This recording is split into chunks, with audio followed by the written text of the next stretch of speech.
Throughout this century, the skies above Italy have been witness to many innovatory aeroplanes. As a nation, the Italians have long been noted for their flair in many areas of design, and it's natural that this flair should have produced much beauty in the field of aviation.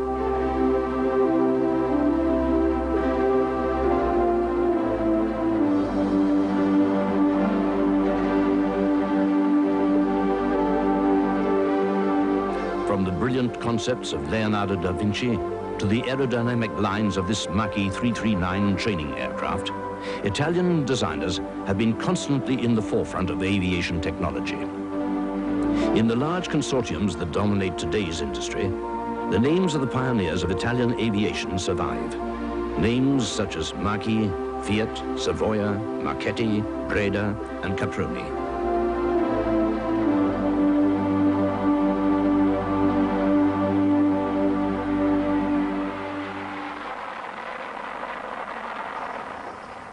Gianni Caproni test flew his first aeroplane in May 1910. His daughter, Maria Feda Caproni, keeps this early airplane in the grounds of the Caproni Villa near Milan. This is exactly the aeroplane of '99 that was constructed by my father in his house in a little village near Trento, Massone d'Arco. And he was helped by workmen of the same little village, and each piece is original. This aeroplane was always kept in the family without any restoration. In Arco, they had no places to run the aeroplane. So he decided to carry the aeroplane on the train. They arrived in Malpensa. And Malpensa was used in this epoch for maneuver with the horses. And he had few time to put the aeroplane together, and then they had to try the engine. And the mechanical, Ugo Tabacchi, went on the aeroplane and tried the engine, and after 70 meters, he was in the air. And then he was crying, "How can I come down?" And my father, with his Zotta Fraschini, hurry up and say, "Oh, you must move this, do so," and he crashed, of course. At this time, aviation around the world was very much in its infancy, and Italy was no exception. Progress was achieved by imaginative and often dangerous experimentation. Manufacturing owed more to cabinet making than today's high-tech approach. There were few accepted rules or practices. Everything was open to debate. Nevertheless, pioneers were emerging at this time who were to have a far-reaching influence on the development of the airplane in Italy. Pilots such as Savoia,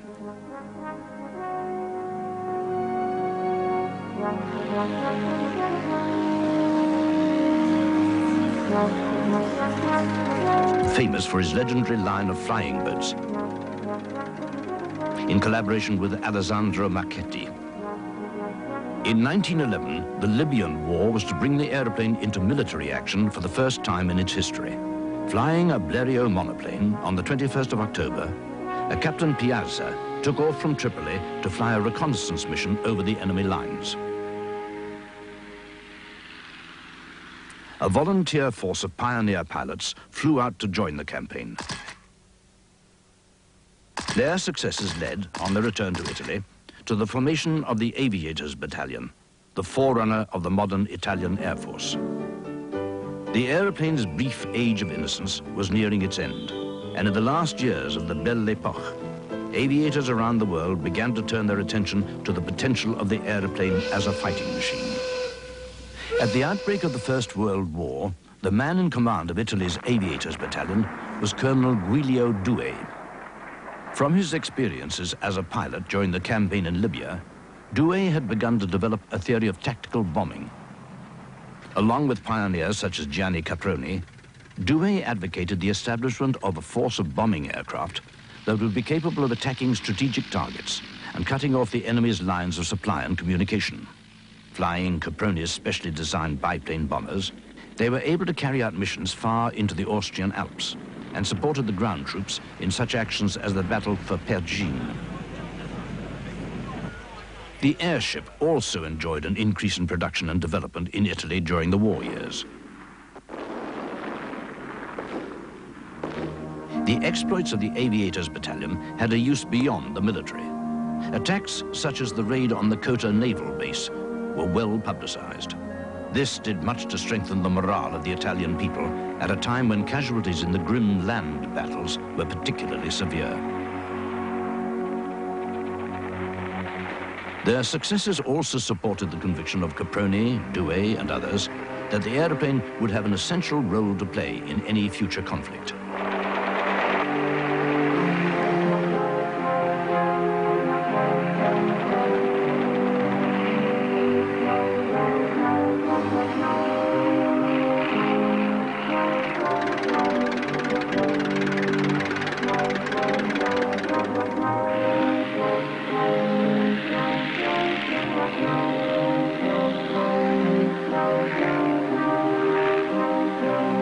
By the time of the armistice, the intensity of wartime aircraft production had led many of the pioneers in Italy to establish themselves as companies. With the coming of peace, Caproni, Fiat, Ansaldo, Macchi, and others would be faced with the sudden cancellation of military orders. However, peace would also bring new and different challenges. In February of 1919, it was decided to hold an air race from Rome to Tokyo. Several competitors in the race chose to fly the Ansaldo SVA-5, which had been designed during the war years as a fighting machine, but which now found a new peacetime role, pushing back the frontiers of long-distance flight. Flying via staging posts in Iraq, India, Tibet, and China, 2 of the Ansaldos completed the race, a distance of some 11,250 miles in 109 flying hours. The era of the great air races had begun.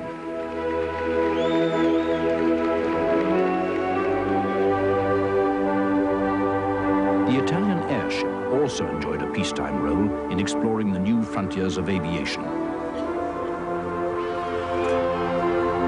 The Norge was designed by Umberto Nobile in 1923, at which time he was director of the military factory for aeronautical construction. In May 1926, the Norge was to make the first transpolar flight in aviation history.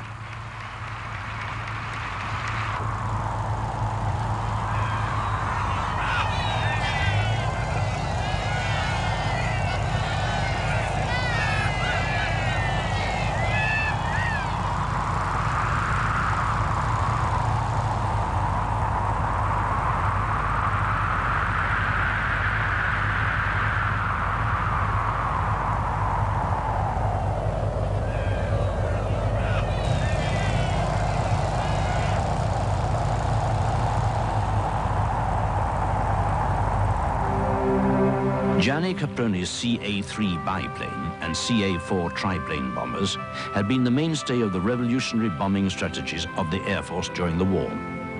Now, Caproni turned his attention to the development of a large-scale passenger aircraft. He was very interested in civil aircraft, and he was constructing in 1921, and it flew twice, an aeroplane for 100 people. This aeroplane was a dream that he always took back, to have a lot of people flying in the sky. The Caproni 60 was dubbed Capronissimo. In recognition of its extraordinary size, it was a giant aeroplane by any standards. 6 engines, 9 wings. It was immense, huge, and it crashed the 3rd of March of 1921.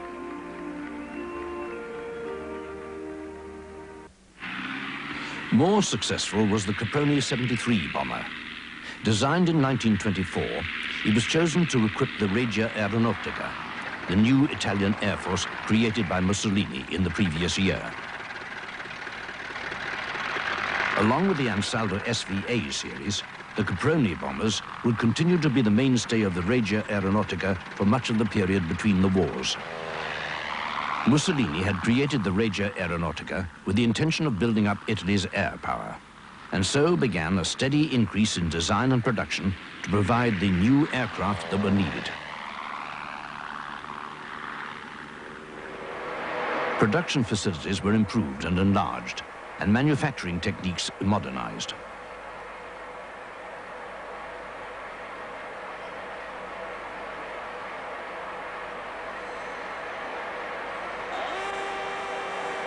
The quality of available aero engines had always been a crucial factor in aircraft performance.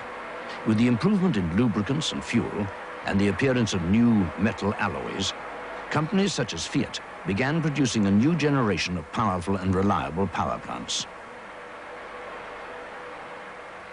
Within a very few years, the Regia Aeronautica grew to one of the most prestigious air forces in the world.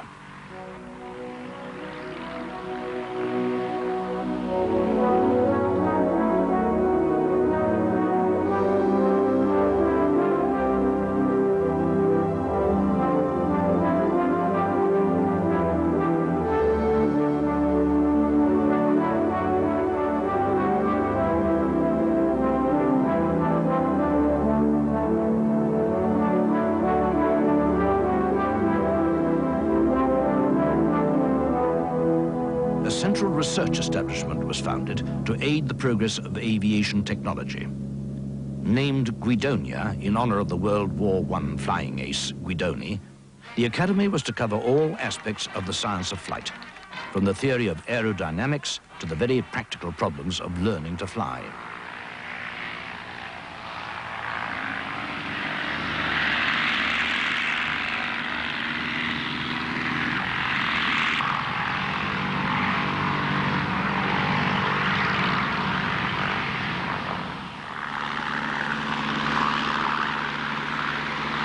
One of the prime movers of this massive reorganization was a man who was to be recognized as a pioneer aviator in his own right.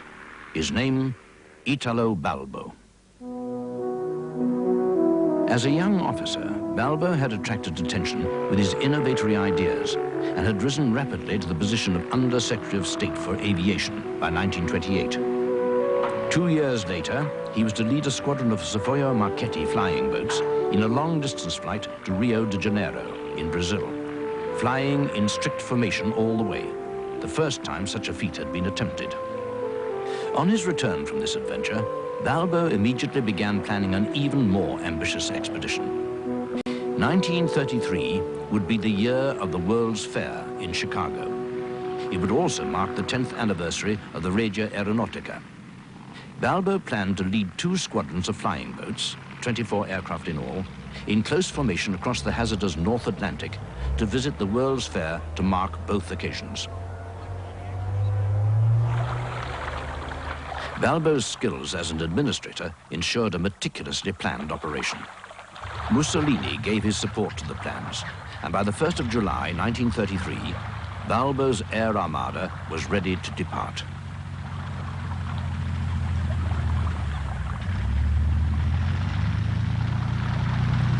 The airplane that made this unique attempt possible was one of the most successful flying boats of all time, the Savoia Marchetti SM-55. Designed by Alessandro Marchetti, it first flew in 1925, and throughout a long and illustrious career, it acquired a legendary reputation for robustness and reliability.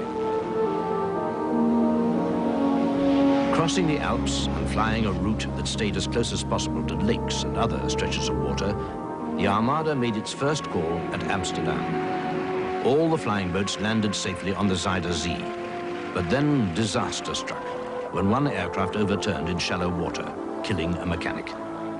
Despite this early setback, the Armada remained in good spirits, and the crowds in Holland flocked to catch a glimpse of this latter-day Columbus.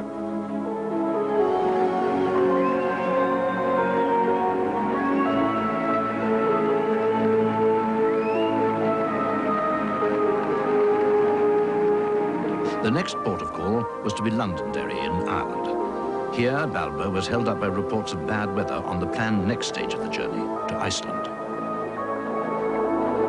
When the crews finally took off for Reykjavik, they found that weather conditions were little improved.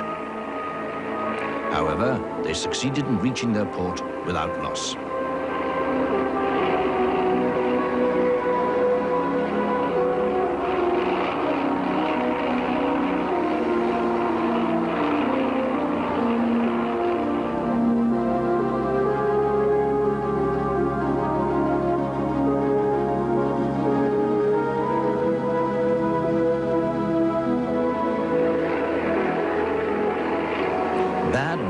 continued to dock them as they crossed the North Atlantic, and frequent fog warnings were sent to the formation from the scout aircraft.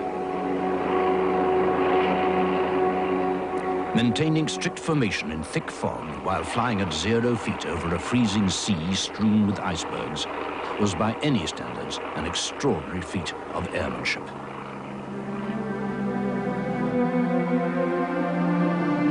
Balbo's persistence was finally rewarded when all 24 aircraft arrived safely over Lake Michigan, flying in impeccable formation, and were escorted to the World Fair by a galaxy of private and military aircraft and ships.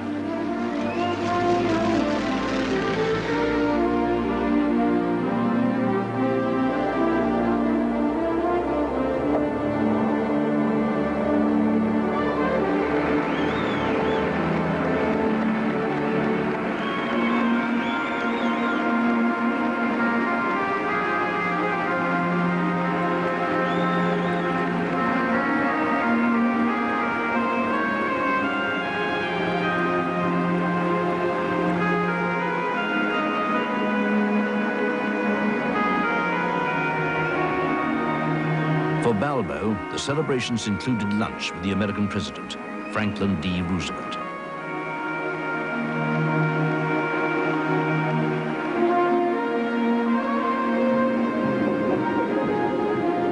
Having been feted in Chicago, the Armada flew on to New York, where the large population of Italians ensured an even more rapturous welcome for the flyers.